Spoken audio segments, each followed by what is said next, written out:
जय हिंद साथियों, कैसे आप? उम्मीद है कि आप अच्छे होंगे दोस्तों। चलिए, आप लोग देख पा रहे होंगे कि आज हम लोग जो है आज से एनसीईआरटी का जो सीरीज है वो मैं शुरू कर रहा हूं दोस्तों।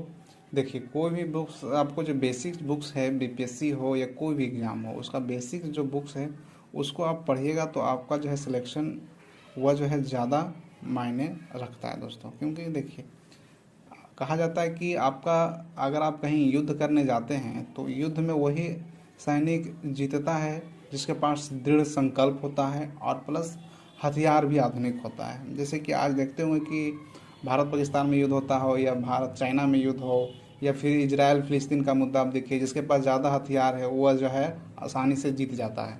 तो ठीक उसी प्रकार आ, हमारे पास जो बेसिक जो हथियार होना चाहिए वो ऐसा होना चाहिए जो कि हमारा जो है एक तरह का फाउंडेशन तैयार करे। नहीं, जब भी आप देखिए, आप अगर तैयारी आप अगर शुरू शुरू कर रहे हैं, ठीक है, आपको मालूम है एबीसी भी अगर आप नहीं मालूम है तो आप जो है, लोग कहते हैं एनसीईआरटी को शुरू कीजिए, एनसीईआरटी को शुरू कीजिए।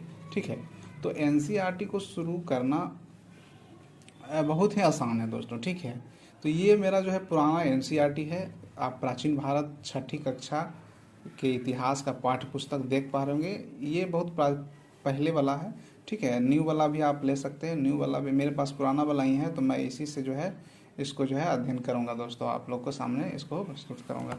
चलिए, मैं पेज पलटता हूं दोस्तों एनसीईआरटी बुक्स का। देखिए, प्राचीन भारत कक्षी छठा के लिए है। रोमिला थापड़ बहुत ही अच्छे इतिहासकार हैं।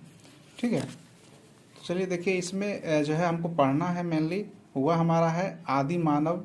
ठीक है, नगर जीवन का आरंभ कैसे हुआ, वैदिक युग, भारत का 600 ईसा पूर्व से 400 ईसा पूर्व तक का काल। मतलब इसमें जो है हमारा भारतीय इतिहास एंशियंट का जो है फोकस रहेगा। ठीक है, ज़्यादा भारत का हिस्ट्री में।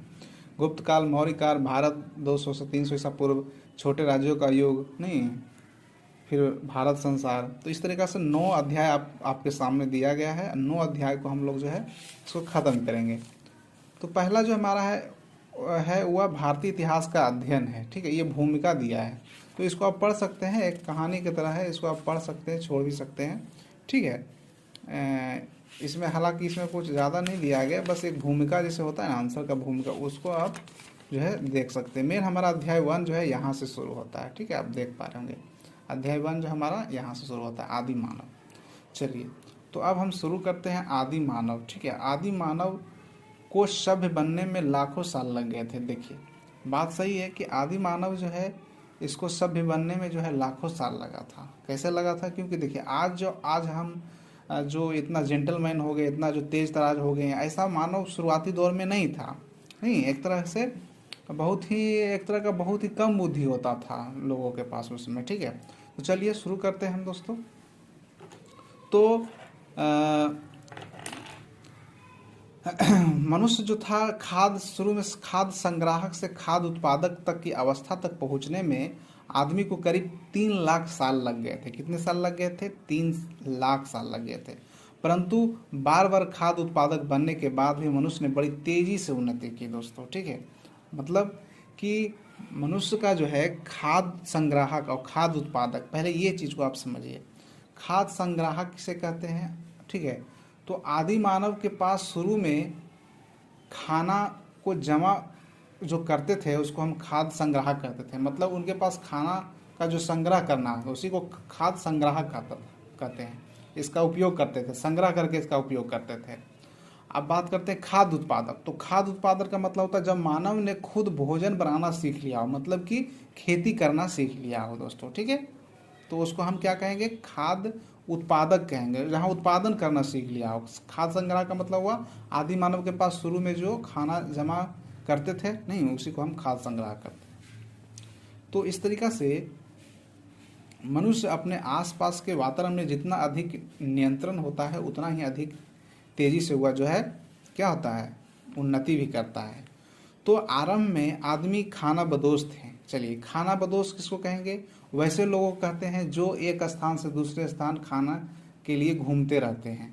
ठीक है, एक स्थान से दूसरे स्थान पर घूमते रहते हैं, उसको क्या कहेंगे हम लोग? खाना बदोश कहेंगे। ठीक है, तो वो भोजन के अथी में इधर उधर भटकते रहना। ठीक है, तो आमतौर पर उसके झुंड में जो होते थे स्त्री पुरुष बच्चे सब होते थे, क्योंकि उस समय भी बच्चे होते थे, स्त्री होते थे, महिलाएं, पुरुष, ये बच्चे सब एक झुंड में ही रहते थे। वो लोग झुंड में रहते थे, अकेले नहीं रहते थे, क्योंकि उनकी सुरक्षा जो है अकेले नहीं वो कर पाते थे, वो इसलिए वो झुंड में रहना ज़्यादा अपने आप को समझते थे, मतलब कि सुरक्षित समझते थे। तो उन दिनों बहुत ही कठिन समय रहा होगा, क्योंकि लोग जो है उस समय फल फूल खाते थे, नहीं जानवर, जो कोई भी जानवर मिल गया उसको शिकार करते थे, साग सब्जी जो अनाज पैदा वे नहीं करना जानते थे उस समय, ठीक है। तो इस तरीक़ा से मिलने वाले सभी वस्तुओं को खासकर वो ख़त्म कर देते थे। जब उनको जैसे कि एक जगह अगर आप खाना ख़त्म हो गया तो वो इधर से उधर घूम कर जाते थे, ठीक है, यहाँ से वहाँ घूमने चल जाते थे। तो इस तरीक़ा से अधिकांश जो है वो लोग पशु का ही शिकार कर लेते थे। तो पशु की जो है उनका शिकार इधर से उधर करने की खोज में वो इधर से उधर भटकते रहते थे, इसके उनको खाद्य संग्रह कहा गया या फिर खाना बदोश कहा गया। यदि कहीं गुफाएं होती तो मनुष्य उन्हीं में रहने लगते थे, ठीक है। मतलब कि यदि कहीं गुफाएं होती, देखिए दोस्तों आपको जो है वन बाय लाइन नहीं पढ़ाऊंगा मैं, क्योंकि इसको जो है समझना है चीज़ों को। आप एक एक लाइन आप घर में बैठ के पढ़ सकते हैं, लेकिन आप यहाँ पे आप भी पढ़ सकते हैं, क्योंकि मैं रिकॉर्डिंग कर रहा हूँ तो आप भी पढ़ सकते हैं वन बाय, लेकिन मेरी बातों को सुनिएगा, क्योंकि यही जो है समझ आपके दिमाग में बैठना चाहिए। मनुष्य जो था उस समय वह जो है बड़े पेड़ों पत्तों शाखाओं के बीच अपने आप को शरण लेता था, क्योंकि उनको जानवरों से डर रहता था, मौसम से डर रहता था, क्योंकि जो है वो जो है जब बादल गरजते थे मौसम तो उनको डर लगता था, बिजली जब चमकती थी तो उनको डर लगता था, क्योंकि उनके कारण वो समझ नहीं पाए थे बिजली क्यों चमकती है, बादल क्यों गरजते हैं, इसका वो कारण नहीं समझ पाते थे, तो इसलिए उनको डर लगता था। बाघ, शेर, चीता, हाथी, घोड़ा, गैंडा, ये सब से जो है उनको डर रहता था, ठीक है, जंगली जानवरों का, खूंखार जानवरों का। तो इसलिए वो लोग जो है ज़्यादातर जो है अपना ऊंचे ऊंचे पेड़ों पर ही अपना रहन सहन करते थे दोस्तों, ठीक है। चलिए, तो आदि मानव शुरुआती दौर में जो है गुफा और पेड़ों में छिपकर अपनी रक्षा करना पड़ता था उनको, ठीक है, और उनके पास हथियार भी उतना नहीं थे जो कि वो जो है मतलब कि उससे सुरक्षा कर सके हैं, मतलब एक तरह से अनगढ़ हथियार होता था, देख सकते हैं आप लोग हथियार भी इस तरीके का हथियार होता था। तो कहीं ना कहीं ये एक तरह का सा उसी से ये लोग जानवर को मारते होंगे, ठीक है, मारते ही थे। तो जब उनके जीवन में सब जानवरों से रक्षा करने का एक उपाय उन लोगों ने खोजा नहीं था, एक्चुअली ये घटित हुआ था क्या कि रात के समय में जो है प्राणी जो है वह गुफाओं में जमा हो जाते थे, ठीक है, और गुफा के मुंह पर जो है आग जला देते थे, ठीक है, और आग के डर से जो है जानवर नहीं अंदर आते। आप लोगों को मालूम होगा कि आग से जो है जानवर डरते हैं। तो आग का खोज जो है एक्चुअली एक तरह का प्राकृतिक रूप है, वह जो है जैसे कि दो पत्तियों की टहनियों की शाखाएं, या फिर कहा जाता है कि दो एक तरह से पत्थर के टकराने से नहीं, एक दो पत्थर से टकराने से जो है वो पत्तियों की टहनियों पे आग गिरती है और वो जो है आग लग जाता है, इससे वो लोग जो है आग का खोज वहाँ हो जाता है, संजोग एक तरह से कह सकते हैं आग की खोज को, ठीक है। तो इस तरीक़ा से चकमक पत्थर के टकराने से जो है चिंगारी उठी और सूखी पत्तियां टहनियाँ पर गिरी तो आग निकल गई। तो आदि मानव के लिए आग जो है एक बहुत ही अजूबा खोज था, परंतु आगे चलकर आदमी ने इनका अनेक कामों में इस्तेमाल किया। आदमी जो है रहन सहन में बड़ा सुधार हुआ आग के चलते। आग की खोज आदमी के जीवन में जो है बहुत बड़ा परिवर्तन लाया दोस्तों, इसलिए हम एक महान खोज इसे कह सकते हैं, ठीक है, देख पा रहे होंगे आप लोग। चलिए, औजार और हथियार, ठीक है, औजार और हथियार। तो चकमक पत्थर आग पैदा करने के अलावा अन्य कई कामों में इस्तेमाल इसका होता था, ठीक है। चकमक पत्थर कठोर होता था, ठीक है, तो इसको आसानी से जो है इसका नुकीलेदार इसको बनाया जाता था, आसानी से जानवरों को मारने के लिए जो है यह पत्थर का यूज इस्तेमाल उस समय ज़्यादा होता था हथियार के रूप में, ठीक है दोस्तों। तो इस तरह से पंजाब में सोहन की नदी घाटियों में ये मिलता है। अब जैसे कि कश्मीर की घाटी हुआ, जहाँ जानवरों की हड्डियाँ से भी औजार बनाए जाते थे, पत्थर के टुकड़ों से नहीं, इस तरीक़ा से कुल्हाड़ी बसूले बनाए जाते थे, नहीं, पत्थरों से ही बनाए जाते थे। इससे पेड़ की टहनियों को काटना, डंडे बांध देना, उससे जो है उसकी शक्ति बढ़ जाती थी, ठीक है, उसमें वो उपयोग करते थे। तो एक तरह से वो औजार जो है पत्थरों का औजार बनाना सीख गए थे, नहीं, एक तरह का पाषाण युग में। तो पत्थर के छोटे बड़े टुकड़े को जो है आसानी से वो छिलकर छालकर उसको जो है नुकीलेदार बना देते थे, धारदार बना देते थे, और जो है चाकू खुरचनी के रूप में उनका इस्तेमाल करते थे। पानी के इस्तेमाल सुविधा के लिए जो है ये लोग नदी के किनारे ही अपना घर बसाते थे, नहीं, नदी के किनारे ही रहना पसंद करते थे, क्योंकि इनको पानी वहाँ से मिल जाता था। ठीक है, सही। तो ये कुछ हथियार हैं उनके, ठीक है, आदि मानव के। चलिए आगे है, ये इस पिक्चर के बारे में बताया गया है। ठीक है दोस्तों, इसको मैं बताऊंगा। चलिए नेक्स्ट हमारा है कपड़े। कपड़े जो है आदि मानव जो है मतलब कह सकते हैं कि वो कपड़ा पहनते थे या नहीं पहनते थे। नहीं, तो शुरुआती दौर में हमारा आदि मानव जीवन में तो कपड़ा का आविष्कार ही नहीं हुआ था, उसमें कपास का खेती नहीं हुआ था। तो इसलिए वो लोग क्या करते थे कि गर्मी के मौसम में तो वो लंगे रहते थे, मतलब एक तरह से खुले में ही रहते थे कपड़े के बिना ही। लेकिन जब बरसात आता था, जब ठंड के दिनों में आता था, तो वो लोग क्या करते थे ना कि पशुओं के खाल को जो है मार कर जो है वो ओढ़ लेते थे। ठीक है, या फिर हिरन उरन के जो चमड़ा होते थे उसको शरीर में जो है अपना ढक लेते थे, जिससे कि उनको गर्म लगता था। तो ठंडा से इनके बचने का उपाय लोग खोज लिए थे। अब चलते हैं स्थिर जीवन का आरंभ कैसे होता है, मतलब जीवन का स्थिर आरंभ कैसे होता है। जैसे कि हम जानते हैं कि जैसे जैसे आदमी अपने आसपास की वस्तुओं से अगहित ज्ञान होता है जाता है, तो वैसे वैसे जो है उनके जीवन की लालसा भी बढ़ती जाती है। तो इनमें सबसे महत्वपूर्ण खोज था पौधे उगाना और अन्न पैदा करना।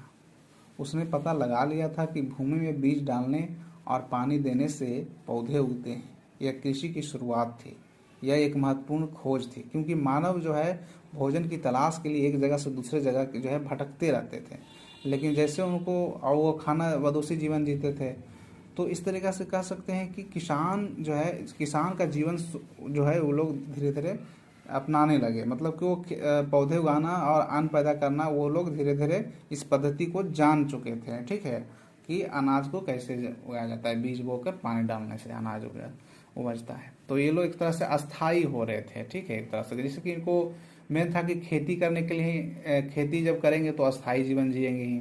ठीक है, आज के भी जीवन में देखते होंगे आप लोग, गाँव में लोग क्यों रहते हैं, आप एक ही जगह क्यों गांव में लोग रहते हैं, क्योंकि उनका खेती बाड़ी होता है, इसलिए वो अस्थायी हो जाते हैं। ठीक है, पशुपालन।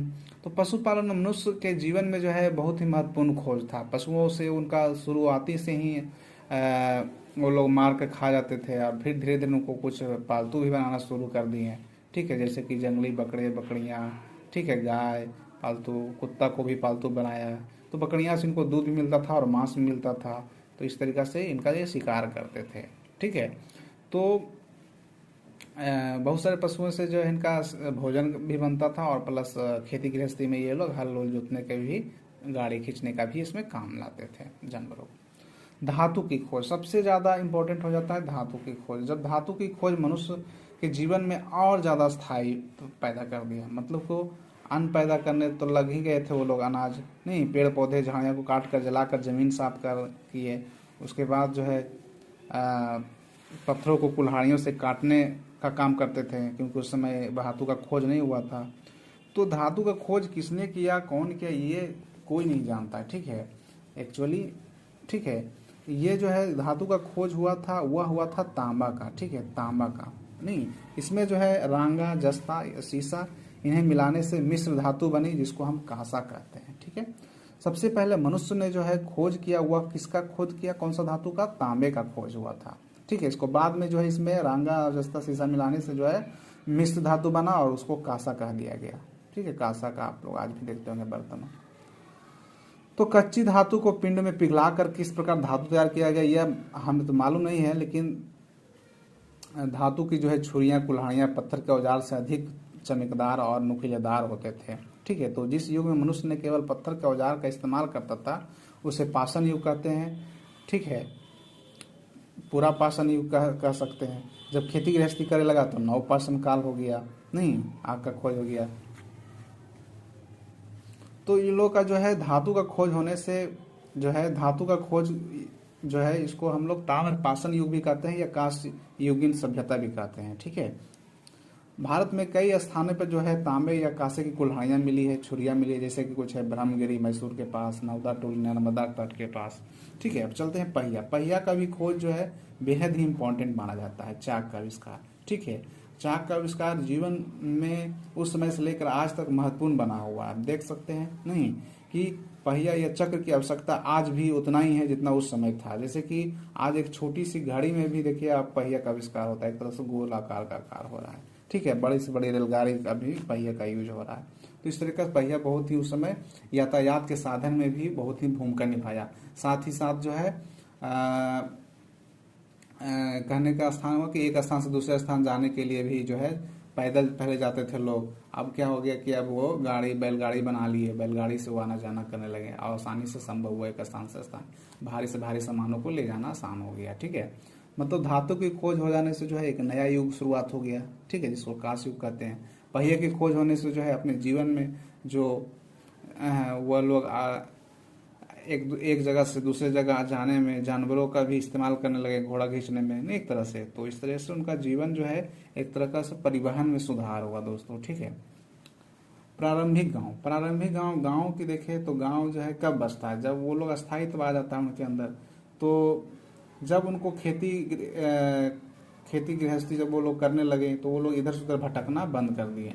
ज़्यादातर लोग स्त्रियां पुरुष से बच्चे जो है समूहों में रहते थे उस समय। तो आज वो लोग अब जब गांव बसने लगा तो गांव में भी वो लोग जो है एक जगह ही अस्थायी अपना बनाए और सब आसपास में ही रहने लगे एक जगह पे, ठीक है। उनसे उनको सहायता भी मिलता था, एक दूसरे से सुरक्षा भी मिलता था, ठीक है। आज झोपड़ियाँ बनाए और उसी में गेहूँ चावल ये सब उगाने लगे, बकरियाँ भेड़ बकरी ये सब पालन करने लगे, ठीक है। और ज़्यादातर भारत में जो वर्ष में पाए गए ज़्यादातर जो गांव वो नदियों के किनारे ही पाए गए दोस्तों, ठीक है। चलिए ये सब कुछ औजार है, देख सकते हैं आप खेती गृहस्थी करने की। तो इस तरीका से आगे चलते हम लोग हैं। तो घाटियों में समतल मैदानों में जहाँ जमीन अधिक उपजाऊ होती थी और फसल उगाना आसान था, इनकी तादाद बहुत अधिक हो गई। नहीं, इतिहासकारों जो है जब गांव के अनेक अवशेष को खोज निकाला तो इसमें वो लोग देख कर बताएं कि किस तरह गांव के लोग जो है झोपड़ियाँ में एक झोपड़ियाँ दूसरे झोपड़ियाँ से सटी होती थी, ठीक है। और जंगली जानवरों से बचने के लिए जो है इसका इस तरह से वो बनाए थे। खेतों में एक तरह का बाड़ियाँ नहीं होती थी, खेतों जो है वह नीची होती थी, ठीक है। और जो गांव का जो घर बनाते थे वो लोग ऊंचाई पे होता था। तो खेत इस घेरे से बाहर होते थे, मतलब खेत को घेरा नहीं जाता था, गांव को सुरक्षा के लिए घेरा जाता था। झोपड़ियाँ जो है घास फूस छप्पर से ढकी जाती थी, आमतौर पर एक कमरे की होती थी और बल्ली उल्ली लगाकर टहनी लगाकर फूस बिछा दी जाती थी। झोपड़िया में जो है आग जलाकर वो लोग खाना भी पकाते थे और वही आग जलाकर जहाँ जलाते थे वहीं पर वो लोग सो जाते थे उसके चारों तरफ परिवार। तो अब भोजन कच्चा नहीं वो लोग खाते थे, बल्कि वो पकाकर खाते थे। मांस को आग में भूना जाता था नहीं, और प्लस जो गेहूं जौ का जो इस्तेमाल वो लोग करते थे वो अनाज को जो है पीसते थे, दो पत्थरों के पाट पर जो है उसको पीसते थे और आटे की रोटी भी बनाया जाने लगा, ठीक है।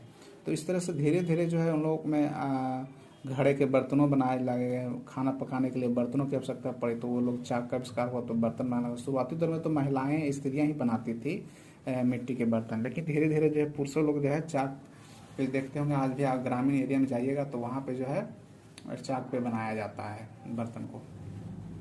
चलिए नेक्स्ट हमारा है वस्त्र और आभूषण। वस्त्र तो उन लोगों को मालूम है कि जैसे से वो लोग कपास की खेती सबसे प्रथम जो है शुरू किए, नहीं जान गए, और जो है खेती जब शुरू हुआ तो वो लोग जो है कपड़ा बुनना भी शुरू हो गए, कपड़े भी बनाना लगे और वो कपड़े पहनने लगे, ठीक है। महिलाएं जो है सीपियाँ मूंगा हड्डियाँ का आभूषण पहनती थी, ठीक है, बालों में सुंदर कंघियाँ लगाती थी, ठीक है। तो अब जो है वो लोग पशु के खाल और पेड़ की छाल पत्तों नहीं पहनते थे, क्योंकि मनुष्य जो है कपास की खेती करना शुरू कर दिया था। रुई से सूत काटना और कपड़े बुनने की विधि उन लोग खोज लिए थे, इसलिए वो लोग इसका इस्तेमाल करते थे। इन लोग जो का मनोरंजन का भी साधन क्या था, खेल खेलना, ठीक है, बच्चों के लिए गुड्डा गाड़ी, ठीक है। इस तरीक़ा से ये लोग आपस में मछली पकड़ना, शिकारी, ये सब उनका एक तरह का खेल का भी साधन था, मनोरंजन का भी साधन था। अब वो लोग खाना बदोशी का जीवन छोड़कर गांव में रहने लगे और अब तब उनको जो है मनमानी नहीं कर सकते थे, क्योंकि अब समाज बन गया, एक तरह से एक नियम होना जरूरी था, परिवारों को दूसरे समूह के साथ रहने की ज़रूरत था।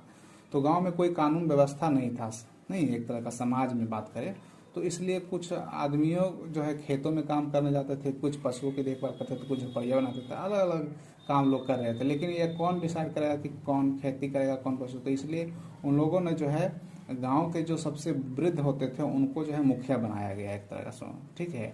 और उन्हीं का मुखिया के जो है उनको बुद्धिमान समझा जाता था, और उन्हीं के आदेश पे जो है वो कहते थे कि आप ये काम करिएगा, औजार बनाइए, आप बर्तन बनाइए, आप जो है पशु चलाइए, आप जो है झोपड़ी बनाइए। इस तरीक़ा से उन लोग समाज में भी एक मुखिया का निर्माण करते हैं, एक मुखिया बनाते हैं। स्त्रियाँ जो है सूत काटती थी, ठीक है।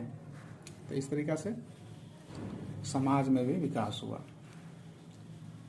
धर्म जो है, धर्म की बात करें तो जो उस समय का कोई धर्म तो ऐसा आता नहीं है सामने, लेकिन लोग सूरज क्यों निकलता है, नहीं शाम क्यों होता है, स्वप्न क्यों आता है, मर्द क्यों जाते हैं, जन्म क्यों लेता है, ये सब का कारण लोग समझ नहीं पाते थे, ठीक है।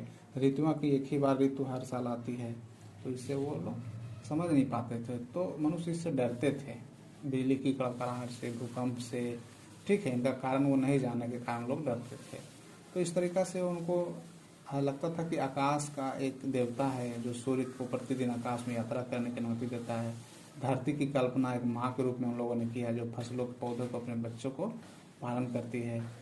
तो इस तरीक़ा से रोज़ सूर्योदय होता है, धरती फसल पैदा करती है, तो आकाश देवता धरती माता को बलि देकर स्तुति गान जो है स्तुष्ट करते थे।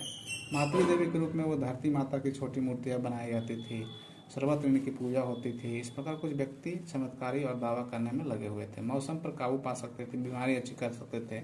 इस तरीक़ा से वो लोग को धीरे धीरे जो है समाज जो है और धर्म में जो है परिवर्तन हुआ। नहीं, शुरू में जो है प्रकृति ही उनका धार्मिक स्थल था, मतलब धार्मिक एक तरह से धार्मिक उपासना का एक साधन था कि सूर्य, चांद, यही सबको, वायु, आकाश, धरती, यही सबको लोग पूजा करते थे।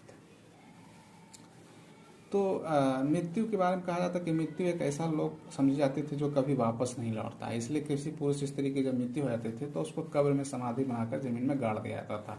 जब कोई बच्चा मर जाता था तो उसको जो है एक घड़े में दफनाकर गाड़ दिया जाता था दोस्तों। और उसके आसपास जो है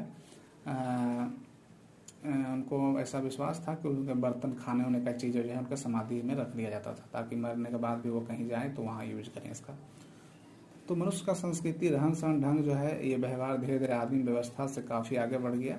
खाना बदोश से हर रोज वो भोजन जुटाता था और आसपास के स्थायी जीवन अपना जीने लगा, ठीक है। तो इस तरीक़ा से उन लोगों के जीवन में जो है बड़ा ही सुधार हुआ, धीरे धीरे उन्नति हुआ। और वे लोग लिखना तो अभी नहीं जानते थे, वे अपने बच्चों को तो सिखा सकते थे कि फसलें कैसे उगाएं, पशु कैसे चराएं, कैसे पालें, बर्तन कैसे बनाएं, परंतु अपना ज्ञान को लिख नहीं सकते थे। तो उसे लिखने का ज्ञान आगे जाकर तब होता है जब नगरों का जन्म होगा। तो आगे हम लोग जानेंगे फिर नेक्स्ट टॉपिक में कि जन्म कैसे हुआ। तो ये यहाँ पे कुछ अभ्यास के प्रश्न हैं, जैसे कि अतीत के बारे में तुम क्या सोचते हो। ये सब जब आप तैयारी करें तो इस प्रश्नों को जरूर एक बार आप लिखें आप, ठीक है। इससे आपका लेखन शक्ति बढ़ेगा, ठीक है। राइटिंग प्रैक्टिस के लिए ये प्रश्न आप जरूर उत्तर दें इसका, ठीक है। तो ये सब प्रश्नों को आप जरूर करें। तो धन्यवाद दोस्तों, मिलते हैं नेक्स्ट वीडियो में। थोड़ी सी लंबी वीडियो हो गई है, मिलते हैं। आप एनसीईआरटी को पढ़िए। तो मिलते हैं नेक्स्ट वीडियो में। जय हिंद दोस्तों, धन्यवाद।